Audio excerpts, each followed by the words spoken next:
Download that iHeartRadio app. Follow the Joe Padula Show. Don't forget to click like on the Joe Padula Show Facebook page. Hit that notification bell. As Facebook continues to shadow ban us, and here's another example why. Because I'm going to take a story that mainstream media is pushing out there that is just crap. You verified it already? Yeah, I did my research. That's what I do. I do my research. I'll be the judge of that. You know, and that's good. I need people to check me. Check me out. As G Money says, how you doing? Can't say that about that. I mean, not counting us, there's 5 people checking you out right now. Yeah. So. Well, that's a problem. See what I mean? There is the followership of the show, just under 18,000 followers. Okay? They're just on Facebook, right? But they filtering you out. And then when we go live, nobody gets notified. Okay? Wow. Because I send mine out and it never shows up. Nope. I said, oh, they filtering them out. He really pissed somebody off. Here's why. Because these people that run, that run the the modifications. They Moderators. Moderators, that's the one. The fresh out of college, and what are these professors teaching these kids in these colleges? Okay? Marxism, communism. Lean to the left, lean to the left. And if somebody leans to the right, you shut them down. You're anti-free speech. I fought hard for that free speech. Don't worry. We'll win. We will win. What you gonna win? That argument. I'm very fortunate that we do have the iHeartRadio platform. Yeah, you are. Okay, very fortunate that they picked us up. Well, the good thing is, you always can just wait them out and just post it at 3 o'clock in the morning. And No, the page itself is flagged. oh, dang, you really? Dang. No, he pissed somebody off. Speak my truth. I wonder who you made, man. What'd you say? He's being a dirtbag. Check this out.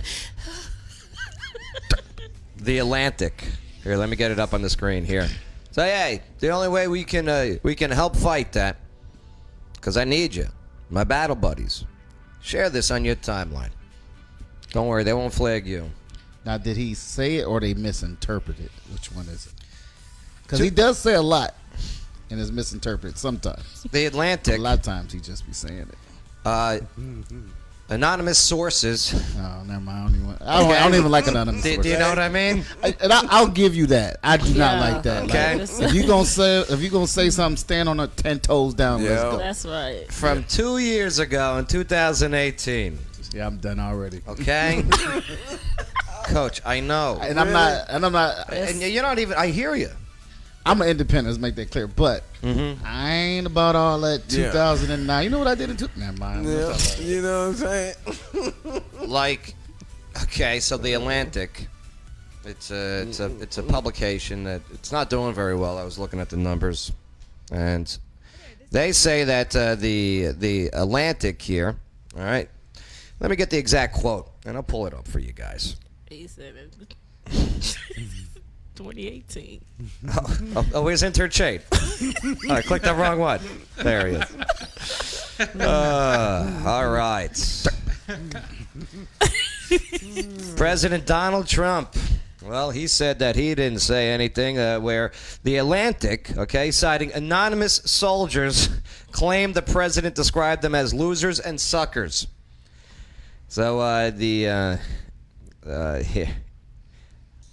This was back when he was over in France, okay, and they were saying, who was playing here? I don't know. Social distancing. Yeah, Could it be an advertisement that's on the page? yeah, it probably is. The one with the knife. Scroll up. Nah, I don't think it is. It's not that. Okay. It's Because I saw the audio symbol, so. Oh. Well, here's what I'm. Is that it? Yeah. No. Yeah. It is. No. You got all sorts of stuff. Here's the problem. You got like 30 tabs open. Well, we got a lot of stories to cover. Oh, I'm sorry. Yeah, it's all right.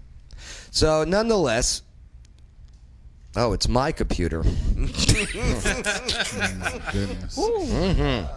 All right. So, nonetheless, here's what went down. So, while Trump in 2018 was over in Paris, okay, they said, there is a ceremony that if you could attend, and he didn't attend the ceremony. He was over there on other business as well, and they didn't go to the cemetery, okay? And the Atlantic is saying that why would I go see losers? They're dead. They're losers.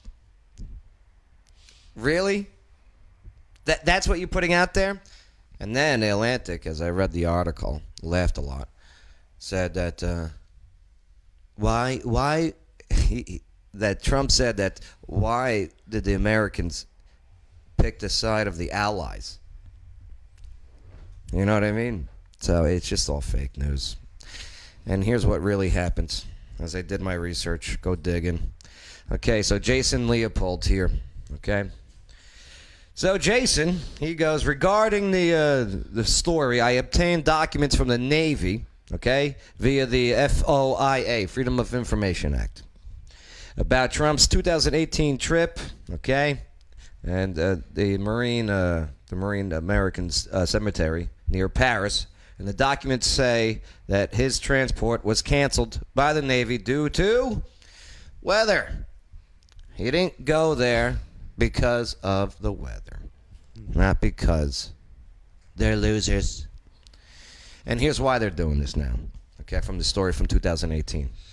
Why wouldn't this be brought up in 2018?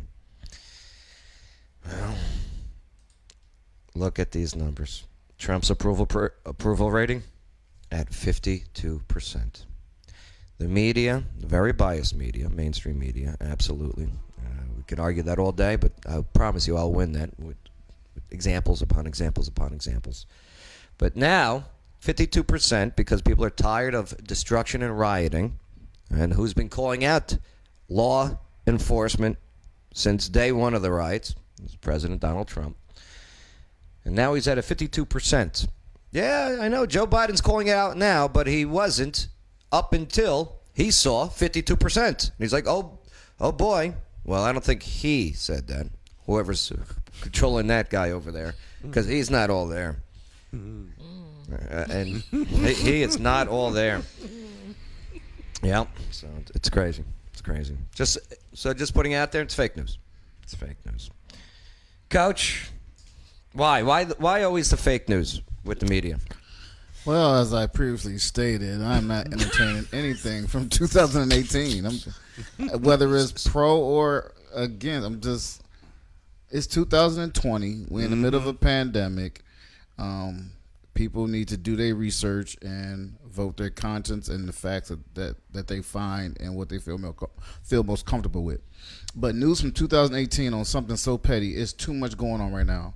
We have people that's not eating. We have people that don't have jobs. I don't care what he said in 2018. I really don't. Well, another reason for the panic is this one. New job numbers came out, and the unemployment drops again, getting back to almost normal levels. Don't get me wrong, we still got a way to go. Open up your economies, my friend. Stop shutting down your businesses, or local governments or state governments. Stop shutting down your businesses. 8.4% unemployment. All right. We're getting there, chipping away. We'll be back at that 3.8 in no time. We just got to open back up. I disagree with that. Why so? I don't think we're going to get down to, and this has nothing to do with politics. It just have a lot to do with logistics.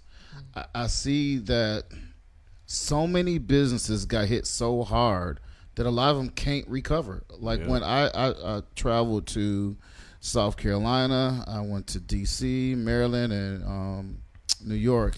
And a lot of the businesses I used to just go to, they're gone. Like, it's shut down, building empty. Yeah. They don't have it. You know what I'm saying? I just don't see us getting. I'm not wishing bad luck on anyone, right? But I just don't see. Why would state government not let them operate? Regardless, I get what you're saying. Regardless, I don't think we're gonna get back to 3% because they're already gone. Like, their building is gone. You know what I'm saying? If you look past the hotels, like, even most hotels, travel industry, they're not even making a decision to after October. But that person that was running that shop, it's got to find business and work somewhere, right? Yeah, you pretty much everyone has to reinvent themselves. I use my Agreed. daughter as an example. She went to the military, got out, went to college, graduated, got her degree, got a job at Enterprise. She became a assistant manager. Everything going good. Bought a house, bought a car. COVID hit. Everything's gone, right? Right. And then I was like, well, what you gonna do? She was like, you know what? From now on, I am not putting my finances in anyone's hands. So, she went to yoga school to become an instructor. She is trying to finish up massage therapy to be a massage therapist. It's almost like that business that person once had, they got to find something else now, because everybody has to reinvent themselves now. And I'm not saying just to brag on my daughter, but I am saying that's a prime example of what millions of people are going to have to do, because that 3%, I just don't see it happening. I would like for it to happen, but people just literally lost everything. Right. I mean, they there's will. nothing. And here's the thing that They still losing it. Yeah. I am very optimistic about who Americans are. Majority want work, want identification of, this is what I do. This is how I make my money. This is how I provide for my family. They work. And now that the incentives of not being on the government dole, they took down the unemployment. They were getting $600 on top of whatever the unemployment was, understood at the time. It was helpful and needed. And now they take that away. And so now it's back to normal business just about with unemployment. And you give incentives to be on unemployment, people are going to stay on unemployment. No doubt. You give them incentives to work and give opportunities to work, you got to open up their doors again. California, it's terrible. You see what's happening in San Francisco? Yeah. Okay? Hair salons still can't operate. No. That's crazy. As we saw Nancy Pelosi go in there. Walmart, let me tell you, I Nancy don't know They what talk it is. about her, but Walmart- they talk about her horribly. Walmart is the new mob. Yeah. Absolutely. It Walmart really is. and Lowe's and Home Depot. Yeah. I'm out buying lawn furniture because it was discounted, of course. Right. But it's like they didn't stop. But to piggyback off what you said, we almost should already been doing it. We have to retrain how we raise our kids now. We cannot raise them just to go to college and graduate and get a job. We have to raise them to be entrepreneurs. Find out what skill set do you already have that you can make money with. Because if we just send them off to go work for someone else, we can't rebuild America like that. That's not how America was meant to be. Just go work for someone else. What's going to be amazing is these kids, once they do go back to school, and look at Sumner County going back to school as normal again, which is great. The virtual learning, I'm glad it's an option, but it sucks. Okay, these kids need to get back into school. This thing doesn't affect them. Okay, you're talking about 0.0002. Okay, and good. And you want to talk about infecting grandma and everything, then make them wear a mask when they go visit grandma. Okay, but you're screwing with these kids' psyche. Okay, you're screwing with that. But as they continue to graduate, there will be a larger focus on trade schools. This will be the boom of trade schools. People are done with these universities. Like take University of Tennessee, Knoxville. Okay, you want to come to our school? You have to get shot. You have to get vaccinated. You have to do this. No, screw that. And then on top of it, like I was mentioning with intern Shane earlier, okay, when you do go to these big universities, all right, we're going to feed your brain with some ideal, whatever our professors want to think. You go to trade school, guess what? You're going to learn that trade. I went to the Connecticut School of Broadcasting. Trade school. Boom. Here's how you broadcast. Here's how you produce. Here's how you make it happen. What am I doing today? Trade school. Going on $90 dates. Yeah. No, not anymore. Not anymore, my bad. But yeah, trade schools. Parents, be careful when you send your kids to these universities. Yes. Please. They wind up carrying, or they don't even got crates no more, so I guess carry your laptop for you, I guess.